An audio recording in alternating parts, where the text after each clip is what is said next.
guys, welcome back na naman sa panibago nating vlog. Wala ba kayo napapansin? Wala akong balbas. Yun lang guys, update natin itong ating 45 days. Sa 35 days na sila, kikiluhin natin sila. Tatry kong magkatay ng 5 piraso. Tignan muna natin yung kilo nila. Let's go. Kukuha tayo ng isa, kikiluhin natin. Yung medyo malalaki lang ang ano natin kung ilang kilo na. Kasi nung yan, likong timbang 1.5 lang. Yan, sa 35 days, sa 31 days na sila nun So nadagdag sila ng 40 grams para mag 2 kilo. So, ayun na po ang update nila. Yung last na videos ko, 31 days, 1.5 lang. So ngayon, 35 days, ang kilo niya kulang 2 na. Kulang 2 na.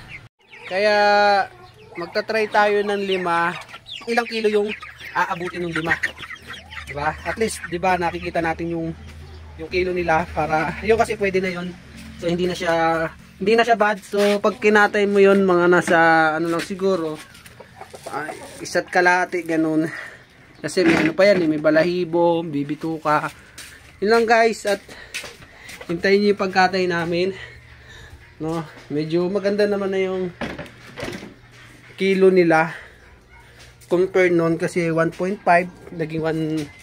naging 1.9, kulang na lang ng 40 grams para maging 2 kilo.